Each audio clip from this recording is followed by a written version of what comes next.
भरोसा करते तो 15 लाख रुपए मांगे थे। आपके पैसा कोई आया? नहीं नहीं, फिर बिल्कुल। हमारे नहीं आया, किसी का आया तो बोलो।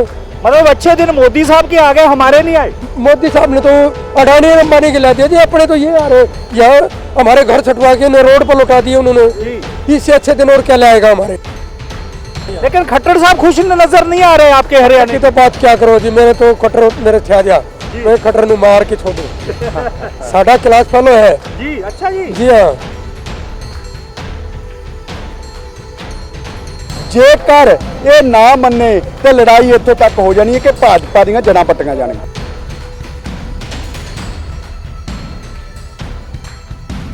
ये जो सरकार है ये इतनी मतलब चंगी चंगी गला लोगों ने बड़े ईमानदारी का जो रोल इसने जो निभाया है वो अब पता लग गया है कि ये जो सरकार है ये बड़े पूंजीपति घरानों की दलाल सरकार है। ਸਤਿ ਸ੍ਰੀ ਅਕਾਲ ਦੋਸਤੋ, ਮੈਂ ਸੋਮ ਸੋਤਾ ਤੇ ਤੁਸੀਂ ਵੇਖ ਰਹੇ ਹੋ Avon Punjabi TV. Avon Punjabi TV ਦੀ ਟੀਮ ਅੱਜ ਟਿਕਰੀ ਬਾਰਡਰ ਤੇ ਪਹੁੰਚੀ ਹੈ ਔਰ ਤੁਸੀਂ ਇਸ ਸਮੇਂ ਪੂਰੀ ਦੁਨੀਆ ਇਸ ਪ੍ਰੋਗਰਾਮ ਨੂੰ ਰੂਬਰੂ ਹੈ। ਔਰ ਮੈਂ ਦੱਸਣਾ ਚਾਹੁੰਦਾ ਕਿ ਟਿਕਰੀ ਬਾਰਡਰ ਤੇ ਅਜੇ ਵੀ ਮੇਰੇ ਵੀਰ ਕਿਸ ਤਰ੍ਹਾਂ ਡਟੇ ਹੋਏ ਨੇ, ਕਿਉਂਕਿ ਕੇਂਦਰ ਸਰਕਾਰ ਦੇ ਵੱਲੋਂ ਕੀਤੇ ਗਏ ਪਾਸ ਜਿਹੜੇ ਕਾਲੇ ਕਾਨੂੰਨ ਹੈ ਉਹਨਾਂ ਦਾ ਵਿਰੋਧ ਅਜੇ ਵੀ ਜਾਰੀ ਹੈ। ਬੇਸ਼ੱਕ 2 ਕਾਨੂੰਨ केंद्र सरकार ने वापस लेने की अनाउंसमेंट की है, लेकिन अजय भी 4 जनवरी को एक मीटिंग फिक्स है। कहाँ से हो और कितने दिन से यहाँ बैठे हो? हम बेटा 1 महीना 10 दिन हो गए हम यहाँ बैठे। मैं जिला रोहतक गाँव निंदाना का निवासी हूँ, मेरा नाम रणवीर नेहरा है जी। और अभी जो 2 कानून तो वापस ले लिए हैं, हम उनसे कोई खुश नहीं है जी। बाकी उन्हें ले जरूर लिए हैं। खुश तब होंगे जो हमारे सारे कानून वो वापस ले लेंगे, तब हम यहाँ से जाएंगे। 4 तारीख की मीटिंग में बहुत भला होगा उसका मोदी का अगर ये ले लेता है तो कि हमारे बूढ़े लोग हैं और बच्चे हैं, माताएं हैं, वे सर्दी से बच जाएं, नहीं तो हम चाहे वैसे कि यहाँ फांसी लग सकती है हमारे। लेकिन भाई साहब उन्होंने भरोसा दिया है कि कुछ ना कुछ 4 तारीख को हो सकता है। क्या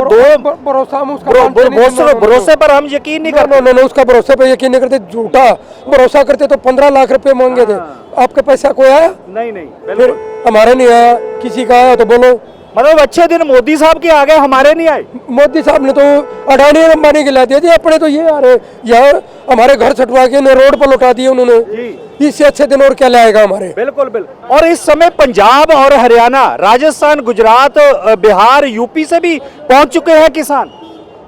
आपने जो बोला है पंजाब, राजस्थान और यूपी, मैं ये कहता हूँ कि पूरे वर्ल्ड हरियाणा से नहीं बाहर भी हमारे बंदे बैठे हैं जो वर्ल्ड में, वे भी पहुंच गए हैं। लेकिन खट्टर साहब खुश नजर नहीं आ रहे आपके हरियाणा की तो बात क्या करो जी, मैंने तो खट्टर मेरे छा दिया, मैं खट्टर ਨੂੰ मार के छोड़ू। साडा क्लास फेलो है जी। अच्छा जी। जी हाँ, पर वो मेरे को भी दिखता तो नहीं है।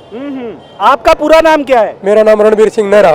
बिल्कुल सर, ਤੁਸੀਂ ਕਿੱਥੋਂ ਆਏ ਹੋ ਔਰ ਕਿੰਨੀ ਦਿਨ ਤੋਂ ਇੱਥੇ ਡਟੇ ਹੋਏ ਹੋ?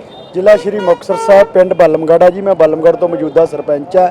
ਅਸੀਂ ਇੱਥੇ 25 ਤਰੀਕ ਤੋਂ ਘਰ ਤੋਂ ਚੱਲੇ ਸੀ ਤੇ 27 ਤਰੀਕ ਨੂੰ ਇਹ ਬਾਰਡਰ ਆ ਕੇ ਤੋੜ ਲਿਆ ਸੀ। ਅੱਛਾ ਜੀ। ਹਾਂਜੀ। ਮਤਲਬ ਕੀ ਪਰੇਸ਼ਾਨੀਆਂ ਆਪਾਂ ਨੂੰ ਹਰ ਰੋਜ਼ ਆਪਾਂ ਇੱਥੇ ਰਹਿੰਦੇ ਆ, ਕਿਸ ਤਰ੍ਹਾਂ ਦੀਆਂ ਪਰੇਸ਼ਾਨੀਆਂ ਤੁਹਾਨੂੰ ਸਾਹਮਣੇ ਆ ਰਹੀਆਂ ਨੇ?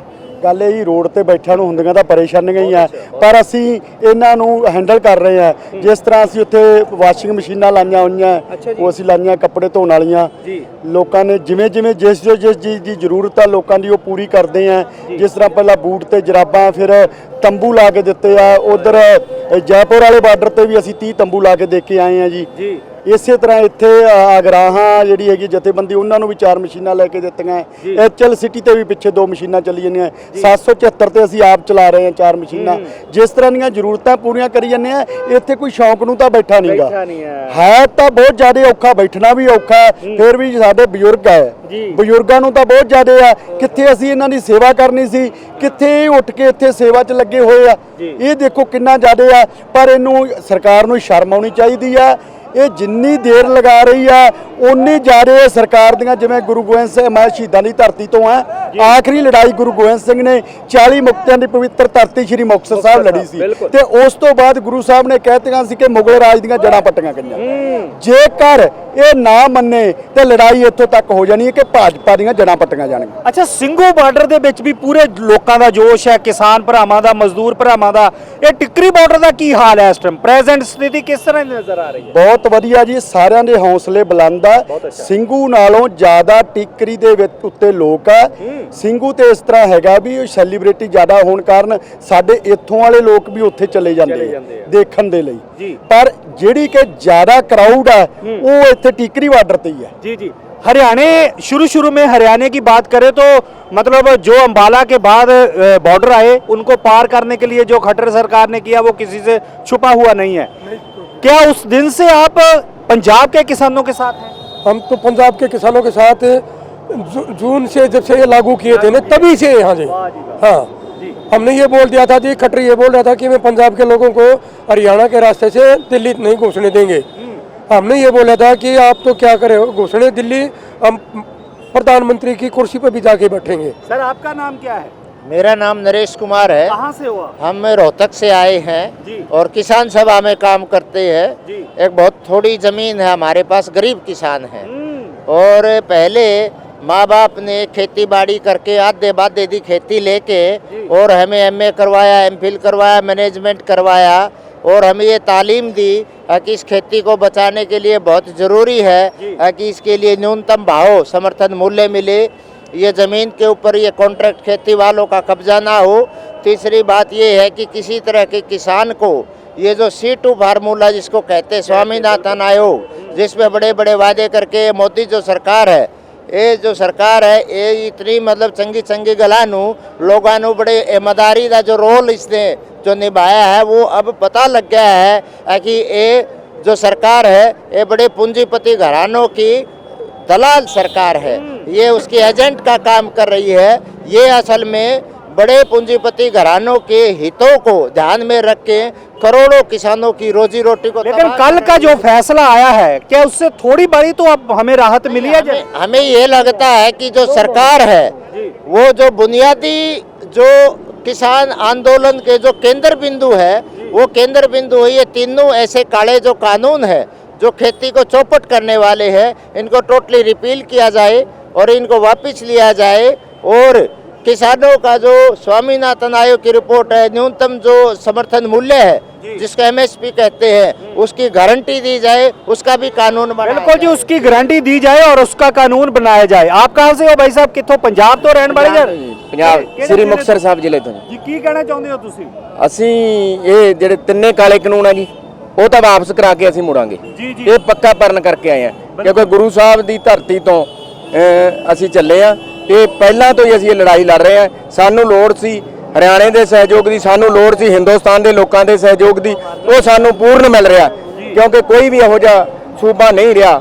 ਦੇਸ਼ ਦਾ ਪਹਿਲਾ ਪ੍ਰਧਾਨ ਮੰਤਰੀ ਇਹੋ ਜਿਹਾ ਹੈ ਕਿ ਜਿਸ ਦੇ ਮਤਲਬ ਪ੍ਰਧਾਨ ਮੰਤਰੀ ਦੇ ਸਮੇਂ ਦੇ ਵਿੱਚ ਐਡਾ ਵੱਡਾ ਮੁਹਿੰਮ ਜਿਹੜੀ ਹੈ ਕਿਸਾਨਾਂ ਦੀ, ਮਜ਼ਦੂਰਾਂ ਦੀ ਔਰ ਪੂਰਾ ਭਾਰਤ, ਪੂਰਾ ਸੰਸਾਰ ਇਸ ਮੁਹਿੰਮ ਦੇ ਨਾਲ ਜੁੜਿਆ ਮੋਦੀ ਸਾਹਿਬ ਦੇ ਖਿਲਾਫ। ਇਹ ਜੀ ਵੇਖੋ ਜਿੰਨੇ ਕਾਲੇ ਕਾਨੂੰਨ ਸਾਰਿਆਂ ਨਾਲੋਂ ਘਟੀਆ ਕਾਨੂੰਨ ਜਿਹੜੇ ਜਨ ਦੇ ਲਈ ਜਨ ਅੰਦੋਲਨ ਜਿਹਨੂੰ ਕਹਿ ਵੀ ਸਕਦੇ, ਜਨ ਅੰਦੋਲਨ ਵੀ ਕਹਿ ਸਕਦੇ ਆ, ਤੇ ਜਿਹੜੀ ਇਹਨੇ ਕਾਨੂੰਨ ਲੈ ਕੇ ਆਂਦੇ ਆ ਉਹ ਸਾਰੀ ਲੁਕਾਈ ਦੇ ਖਿਲਾਫ ਹੈ। ਭਾਵੇਂ ਜੋ ਵੀ ਹੈ, ਭਾਵੇਂ ਉਹ ਮਜ਼ਦੂਰ ਹੈ, ਵਪਾਰੀ ਹੈ, ਜੋ ਵੀ ਹੈ, ਸਭ ਦੇ ਖਿਲਾਫ ਹੈ। ਬਿਲਕੁਲ ਜੀ ਬਿਲकुल, ਕੇਂਦਰ ਸਰਕਾਰ ਨੇ ਬਹੁਤ ਵੱਡਾ ਇਹ ਧੋਖਾ ਕੀਤਾ ਕਿਸਾਨਾਂ ਨਾਲ, ਮਜ਼ਦੂਰਾਂ ਦੇ ਨਾਲ। ਇਹ ਜਿਹੜੇ ਕਾਲੇ ਕਾਨੂੰਨ ਪਾਸ ਕੀਤੇ ਹੋਏ ਨੇ ਔਰ ਉਹਨਾਂ ਦਾ ਅੱਜ ਪੂਰੇ ਮਤਲਬ ਕਹਿ ਸਕਦੇ ਆ ਕਿ ਪੰਜਾਬ ਦੇ ਦਿੱਲੀ ਨੂੰ ਜਾਂਦੇ ਬਾਰਡਰਾਂ ਦੇ ਉੱਪਰ ਜਿਹੜਾ ਵਿਰੋਧ ਹੋ ਰਿਹਾ ਔਰ ਸ਼ਾਂਤਮਈ ਤਰੀਕੇ ਨਾਲ ਵਿਰੋਧ ਕੀਤਾ ਜਾ ਰਿਹਾ। ਕੈਮਰਾਮੈਨ ਵਿਸ਼ਨੂੰ ਦੇ ਨਾਲ ਮੈਂ ਸੋਮ ਸੋਤਾ, ਟਿੱਕਰੀ ਬਾਰਡਰ ਤੋਂ, ਏਵਨ ਪੰਜਾਬੀ ਚੈਨਲ ਲਈ। ਮੈਂ ਆਪਣੇ ਇਹ ਮੋਢਿਆਂ ਤੇ ਗੋਡਿਆਂ ਤੋਂ ਬਹੁਤ ਦੁਖੀ ਸੀ। ਮੇਰੇ ਲਈ ਤਾਂ ਤੁਰਨਾ ਫਿਰਨਾ ਵੀ ਇੰਨਾ ਔਖਾ ਹੋਇਆ ਸੀ ਮੈਂ ਦੱਸ ਵੀ ਨਹੀਂ ਸਕਦਾ। ਪਰ ਜਦ ਤੋਂ ਮੈਨੂੰ ਫੀ ਰਿਲੀਫ ਮਿਲਿਆ 2.5-3 ਮਹੀਨੇ ਇਸਤੇਮਾਲ ਕਰਨ ਤੋਂ ਬਾਅਦ ਗੋਡੇ ਵੀ ਓਕੇ, ਮੋਢੇ ਵੀ ਓਕੇ। ਜੀ ਤੁਸੀਂ ਵੀ ਕਿਸੇ ਇਸ ਤਰ੍ਹਾਂ ਦੀ ਬਿਮਾਰੀ ਤੋਂ ਪਰੇਸ਼ਾਨ ਹੋ ਤੇ ਬੇਝਿਜਕ ਹੋ ਕੇ ਇਸ ਨੂੰ ਇਸਤੇਮਾਲ ਕਰੋ। ਸਿਰਫ 2.5-3 ਮਹੀਨੇ ਇਹ 125 ਬਿਮਾਰੀਆਂ ਤੱਕ ਦਾ ਇਲਾਜ ਕਰ ਸਕਦਾ ਹੈ। ਫੀ ਰਿਲੀਫ ਹਮੇਸ਼ਾ ਯਾਦ ਰੱਖੋ। ਬਸ ਕੁਝ ਦਿਨਾਂ ਤੋਂ ਮੈਨੂੰ ਬਾਲਾਂ ਦੀ ਬੜੀ ਸਮੱਸਿਆ ਸੀ, ਮੇਰੇ ਬਾਲ ਝੜਨੇ ਸ਼ੁਰੂ ਹੋ ਗਏ ਸੀ। ਮੈਨੂੰ ਮੇਰੇ ਦੋਸਤ ਨੇ ਆਇਲ ਫੀ ਰਿਲੀਫ ਵਾਲੇ ਦੱਸਿਆ। ਮੈਂ ਇਹ ਤੇਲ 3 ਮਹੀਨੇ ਲਾਣਾ ਆਪਣੇ ਸਿਰ ਤੇ ਅਪਲਾਈ ਕੀਤਾ। ਇਹ ਬਿਲਕੁਲ ਆਯੁਰਵੈਦਿਕ ਤੇਲ ਹੈ, ਇਹਦਾ ਕੋਈ ਸਾਈਡ ਇਫੈਕਟ ਨਹੀਂ ਹੈ ਤੇ ਮੇਰੇ ਬਾਲ ਜਿਹੜੇ ਗੰਜਪਣ ਪੈਣਾ ਸ਼ੁਰੂ ਹੋ ਗਿਆ ਸੀ ਉਹ ਦੁਬਾਰਾ ਆਉਣ ਲੱਗ ਗਏ ਤੇ ਮੈਨੂੰ ਤਾਂ ਬੜਾ ਫਾਇਦਾ ਦਿੱਤਾ ਇਸ ਨੇ। ਜੇ ਤੁਹਾਨੂੰ ਵੀ ਕਿਸੇ ਇਸ ਤਰ੍ਹਾਂ ਦੀ ਪ੍ਰੋਬਲਮ ਦਾ ਤੁਸੀਂ ਸਾਹਮਣਾ ਕਰ ਰਹੇ ਹੋ ਤਾਂ ਇਹ ਤੇਲ ਲਾਣਾ ਨਾ ਭੁੱਲੋ। ਕਿਤੇ ਨਾ ਕਿਤੇ ਅਸੀਂ ਆਪਣੇ ਬਾਲਾਂ ਕਰਕੇ ਸ਼ਰਮ ਫੀਲ ਕਰਦੇ ਹਾਂ ਕਿਤੇ ਸੁਸਾਇਟੀ 'ਚ ਬੈਠੇ ਹਾਂ ਕਿ ਕੋਈ ਮਜ਼ਾਕ ਨਾ ਕਰ ਰਿਹਾ ਹੋਏ, ਪਰ ਥੈਂਕਸ ਟੂ ਫ੍ਰੀ ਲੀਵ ਜਿਹਨੇ ਮੇਰਾ ਇਹ ਕੌਨਫੀਡੈਂਸ ਬਿਲਡ ਕੀਤਾ, ਜਿਹਦੇ ਲਗਾਉਣ ਨਾਲ ਮੈਂ ਮਾਰਕੀਟ 'ਚ ਹੁਣ ਬੜਾ ਹੀ ਕੌਨਫੀਡੈਂਟ ਹਾਂ ਔਰ ਇਹਦੇ ਨਾਲ ਮੈਨੂੰ ਬੜਾ ਫਾਇਦਾ ਹੋਇਆ। ਤੇ ਮੈਨੂੰ ਸਰਵਾਈਕਲ ਦੀ ਵੀ ਦਿੱਕਤ ਸੀ ਤੇ ਉਹਦੇ ਨਾਲ ਵੀ ਮੈਨੂੰ ਬੜਾ ਰਿਲੀਫ ਮਿਲਿਆ। ਇਹ ਯੂਜ਼ ਕਰੋ ਤੇ ਮੈਂ ਪ੍ਰੈਕਟੀਕਲ ਯੂਜ਼ ਕਰ ਰਿਹਾ।